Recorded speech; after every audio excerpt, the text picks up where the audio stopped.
Welcome back, dear friends. Thank you for tuning in again. It's always a joy and a quiet honor to know that this space continues to offer a moment of reflection in your day. As we journey through the teachings of the Dharma, we often encounter figures, monks, teachers, spiritual adepters, whose lives challenge everything we've been conditioned to pursue. In a world saturated with competition, visibility, and accumulation, why would someone walk away from it all? Today's question may feel like a whisper, but it carries thunder beneath its surface. What do some monks renounce fame and wealth?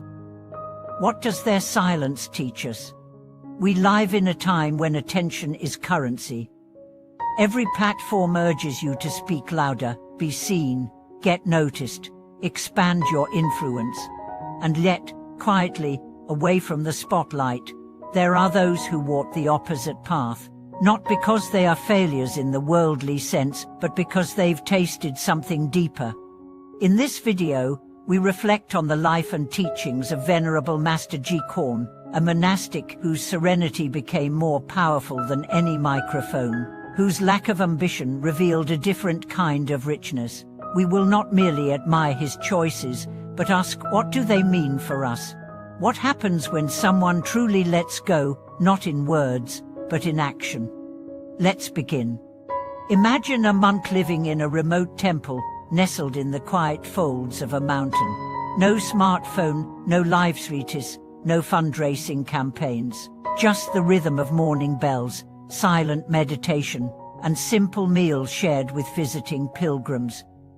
This was the life of Master Ji Korn. While other monasteries embraced modernization, promoted their teachings through media, and accepted generous offerings from admirers, he chose stillness. He declined interviews. He turned down large donations. He once even refused to have his name printed on a publication, saying, "This Dharma is not mine. It's the echo of the Buddha's." Why would someone do that?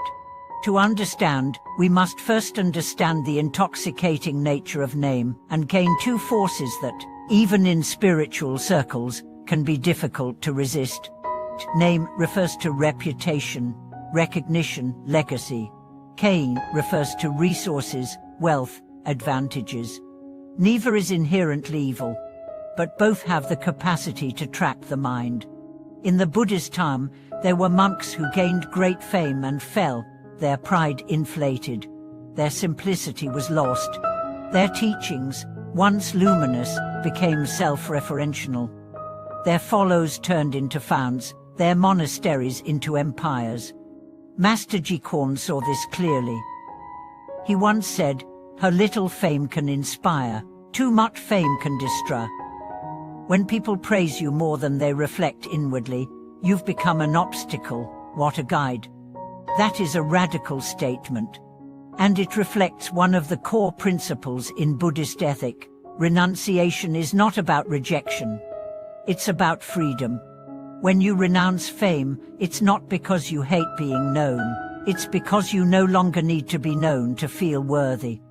When you renounce wealth, it's not because you despise resources. It's because you found a source within that never runs dry. This is what monks like Ji Korn embody, not poverty, but sufficiency. Not invisibility, but radiance without display. Let me share a story that illustrates this. A wealthy businessman once traveled hours to seek Master Yuiken's blessing. He brought gifts, imported incense, rare tea, an envelope thick with cash. When he offered them to the master, Ji Korn simply smiled and said, "Keep them. May your generosity multiply elsewhere." The man was stunned. "But I want your merit," he insisted. Ji Korn replied, "Merit isn't something I give, it's something you grow. Sit with me in silence. That will benefit you more than my aim on a wall."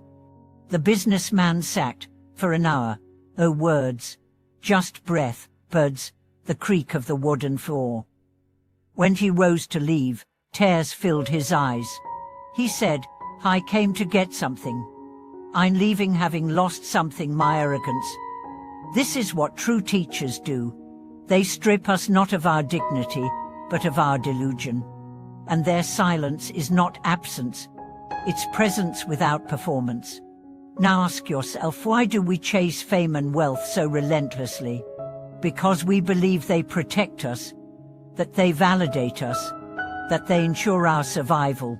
But if you look closer, you'll find that the more you cling to them, the more anxious you become.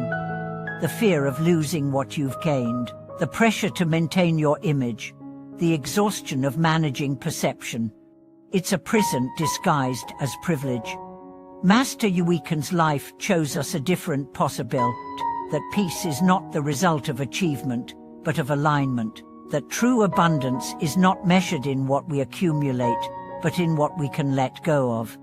This doesn't mean everyone must become a monk, but it does mean we should examine what we are attached to and why. Here are some reflections to consider. When you post on social media, is it to share or to impress? When you work late, is it for passion or for validation? When you give, is it from love or from hope for recognition? These questions don't have right answers, but they have powerful implications. Because when you begin to see your motives clearly, you begin to reclaim your freedom. One of Yuikan's disciples once asked, "Master, how can we live in this world without being pulled by it?" He answered, "You can't stop the current, but you can anchor your boat. The anchor is mindfulness, the boat is integrity." In other words, simplicity is not isolation, it's orientation. You can live in a city and be free. You can run a business and be humble. You can raise children and be unattached. It all depends on your anchor. Let's talk now about the power of anonymity. In spiritual circles today, influence often replaces insight. We measure worth by views, followers, engagement. But the Dharma was never meant to go viral. It was meant to go deep. Master Jikorn believed this. He once said, "Teach one person sincerely, and you change a life. Teach 10,000 superficially, and you build an illusion." That is why he didn't build a brand. He built character. His legacy lives not in books, but in the silence he taught others to love. And isn't that what the world needs most now? Not louder voices, but deeper listening. Not more teachings, but more embodiment. Not more content, but more contentment. So the next time you feel tempted to prove yourself, to post the perfect picture, to win an argument, to accumulate more pause, remember monks like Jikorn. Their lives are proof that you can be powerful without profile, joyful without applause, and wise without attention. Thank you for watching this video. If this message resonated with you, I invite you to reflect and share. What are you willing to let go of? What do you truly value beneath the noise? Your story, your silence, may inspire someone else to breathe easier. Please subscribe, like, and share this with others who are tired of performing and ready to begin living. Until next time, may your path be quiet, your mind be still, and your heart be vast.